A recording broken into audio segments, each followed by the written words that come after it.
Buenas noches, estamos con Lorena Juárez Saavedra y muy pocas veces en Cine Libertad hemos tenido la oportunidad de platicar con alguien que hace guiones para cine y que entiende cómo se elaboran. Así es que esta noche hablaremos con ella. Hola, Bienvenida. ¿qué tal? ¿Qué tal, Marvin? ¿Cómo estás? Bien. A ver, no sé si compartes conmigo esta idea que hay sobre el cine salvadoreño. El cine salvadoreño tiene dos problemas, dicen, ¿no? La actuación, que todavía no tenemos actores para cine, que han de estar formándose en el teatro aún todavía, y hay que sacarlos de ahí para eso. Y lo segundo, el guión, que no tenemos guionistas. ¿Compartes esa visión de los dos grandes problemas del cine salvadoreño? Sí, en parte, ¿no? Quizás una de las falencias más grandes es que las historias que se están contando y cómo se están contando esas historias. Habría que poner un poquito en cómo se está haciendo el guión. Hay avances bien importantes, pero todavía como que está tímido, ¿no? Como que nos falta profesionalizarnos a los que escriben, los que están escribiendo guiones ahorita, para que den el salto, para que sea un guión de producción, ¿sí? Para cine, para Es televisión. decir, igual el país tiene historias increíbles. Cuando tú vas caminando por ahí, te vas encontrando historias, incluso te vas a la historia nacional, vas a encontrar personajes, vas a encontrar situaciones nacionales que te pueden dar una buena película. Pero ¿por qué todavía no logramos, si por ejemplo hay licenciatura en letras, ha sido El Salvador también una gran productora de escritores? ¿Qué pasa? ¿Por qué no han dado ese crossover como para tener también una gran lista de guionistas? Mira, hay un tema súper importante y hay que decirlo, que es la falta de formación. Es decir, todos los que hacemos esto lo hemos hecho con talleres, con profesionales que han venido, leyendo muchísimo. Yo lo aprendí, empecé en la universidad y luego lo trabajé por mi cuenta por muchos años.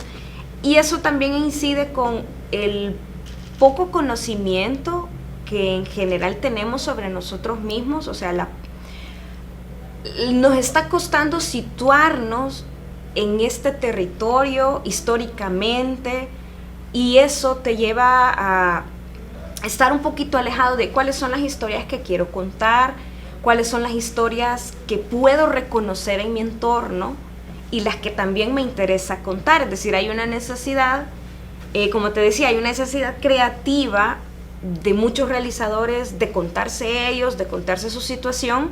Y yo creo que eso está bien, pero luego de eso también tenés que mirar el entorno y decir, vaya, ¿cuáles son las historias que aquí podrían contarse? O sea, más allá del discurso oficial, más allá del discurso educativo, o sea, podés abarcar distintas miradas y decir, vaya, voy a contar esta y esta, ¿no?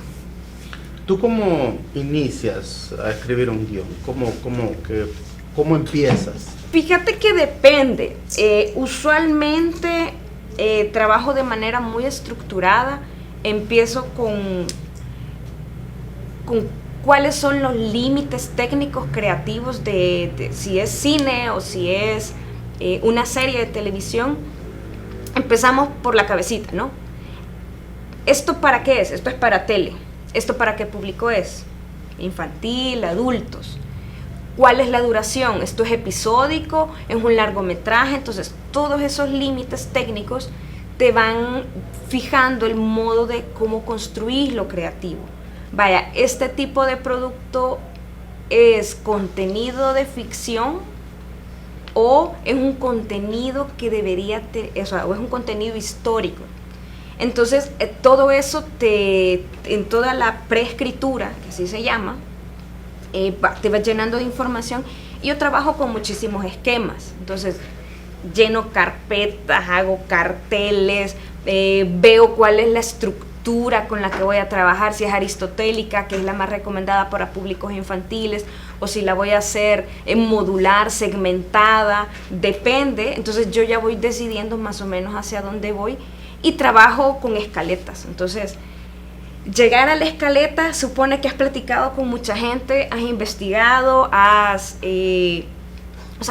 hecho la tarea, pues. O sea, yo jamás llego a una página en blanco y me da, no es el tipo de crisis que la gente cree que te da, sino que estás ahí pero esto que está diciendo Isabel está bien, y te regresas al perfil de personajes que hiciste. Entonces, ese es más o menos el trabajo que tengo, que es un poquito caótico, hasta que ya empezás a tener el guión como estructura, y luego lo compartís con el equipo con el que estás trabajando para que te hagan un feedback de, mira, este diálogo no suena tan bien, o está un poquito rebuscado, o a los niños les está costando decirlo, lo van a decir exactamente como está ahí, o los niños pueden improvisar, y más o menos por ahí es mi método de trabajo. ¿Qué es lo mejor, según tu experiencia? ¿Escribir un guión o hacer una adaptación?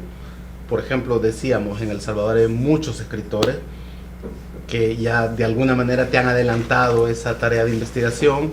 Entonces tú vas, agarras una obra, no sé, dime cualquiera, la de Salarrué, por ejemplo, que es rica en formas y en costumbrismos salvadoreños, o incluso una obra fuerte social como la de Roque Dalton, que también la podría llevar al cine o al documental. ¿Qué es mejor, adaptar algo que ya está escrito o escribir de cero? ¿Qué recomendarías? Es que yo creo que ninguna es mejor que la otra. Son procesos totalmente distintos y cada uno merece su respeto. Pues supongamos, ¿no?, que agarramos a Roque, que le tengo mucho cariño. ¿Qué querés contar de Roque? ¿Cómo lo vas a usar? ¿Cómo vas a plasmar esa visión poética? ¿Vas a agarrar, pobrecito poeta que era yo? ¿Qué querés contar? Entonces es otro proceso con el que tenés que seguir. O sea, voy a ficcionalizarlo, voy a hacer más bien un corto de estos experimentales.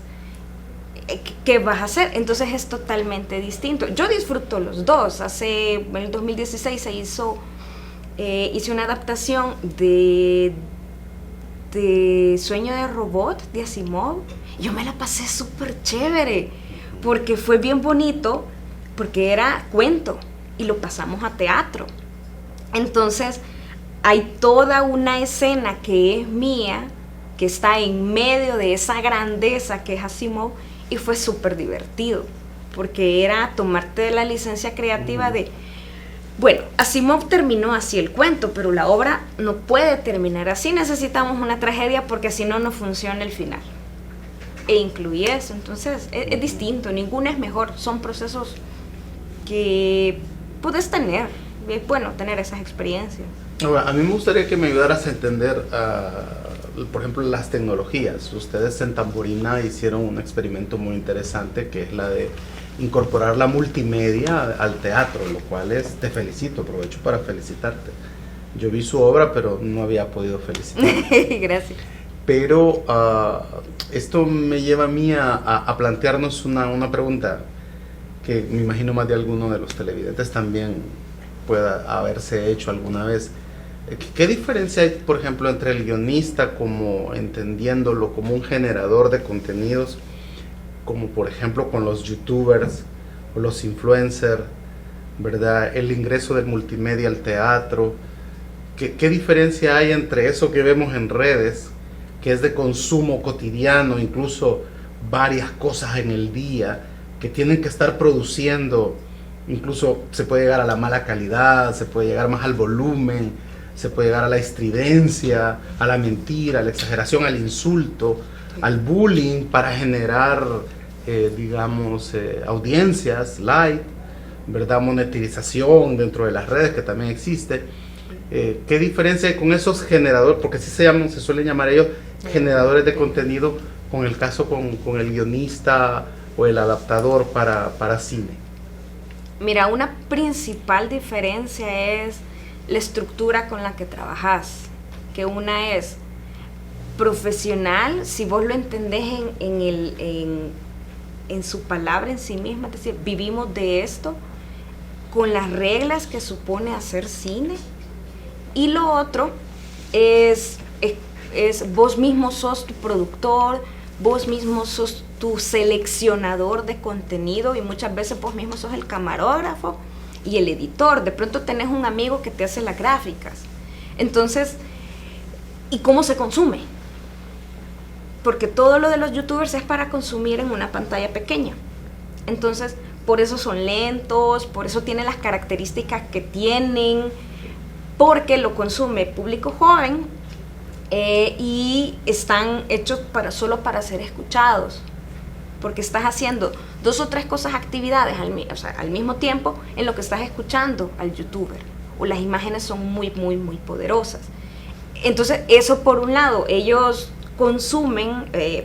producen para consumidores en masa, pero no tienen una estructura dura, a menos que ya vayan escalando.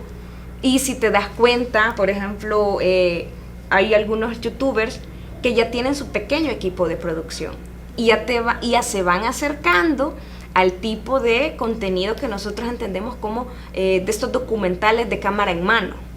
Entonces ahí vas viendo cómo las posibilidades del equipo te permiten profesionalizar eso que empezó como algo muy amateur.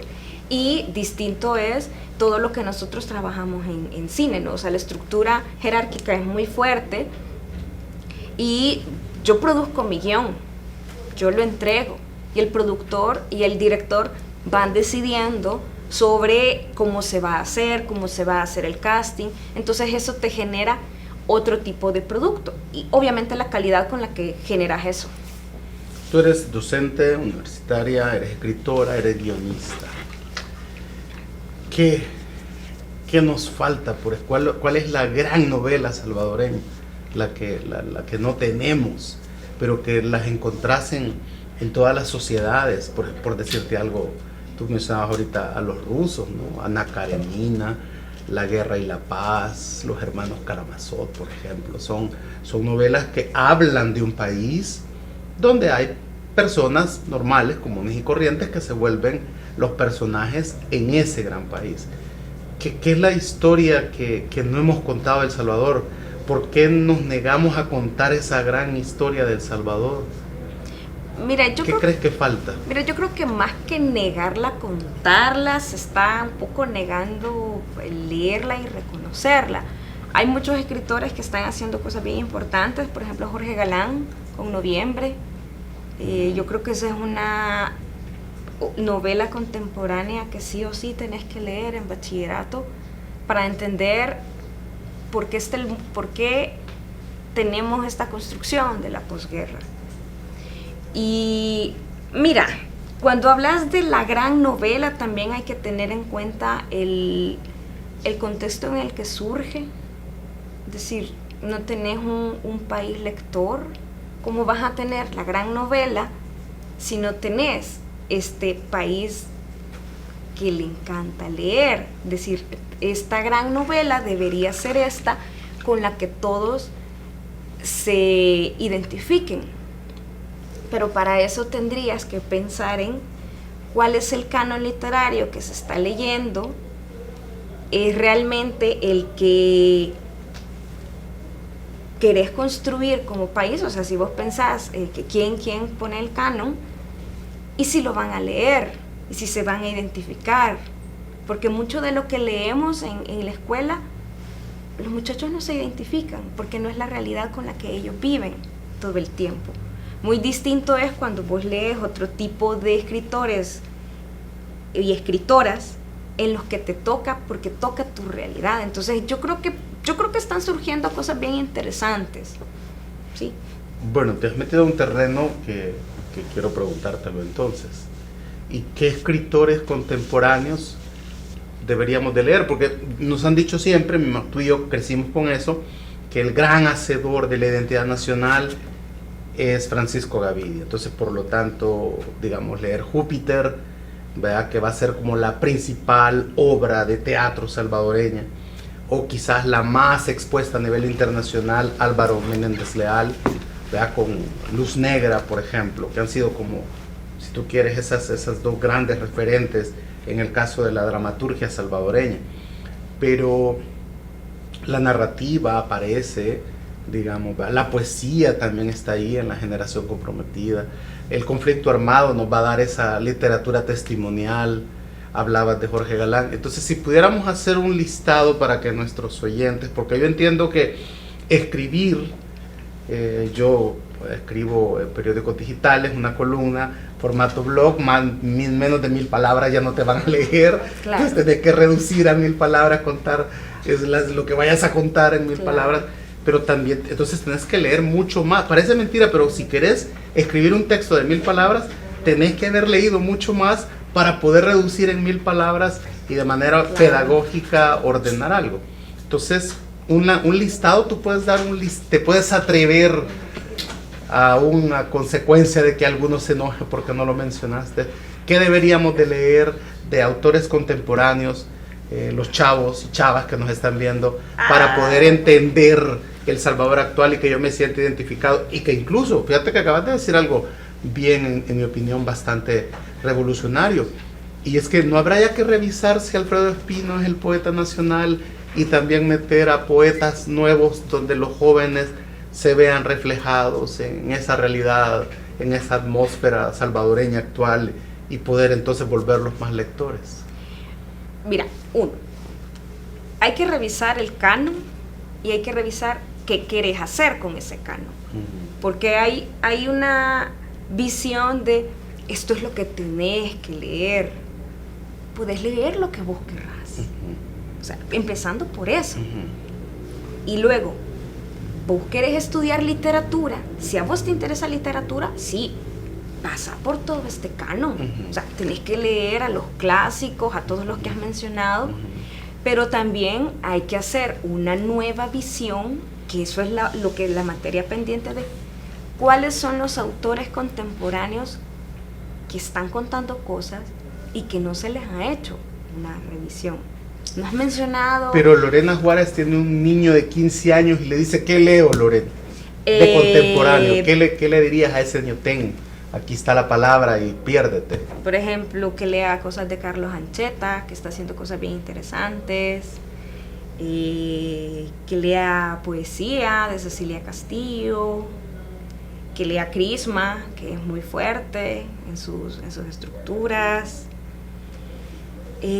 Poca Sangre está haciendo cosas bien bonitas para el público infantil, con muchísima calidad. Y si te interesa la fantasía, que eso casi no se hace, que es el otro lado de Jorge. Jorge es realmente uno de los autores más importantes que tenemos en este momento. Jorge Galán. Jorge Galán. Cuando decías Poca Sangre, ¿te referías a...? Alberto Poca Sangre. Alberto Poca Sangre. Sí, Poca Sangre está haciendo cosas bien bonitas, o sea, nacionales. Quiero ver quién es más.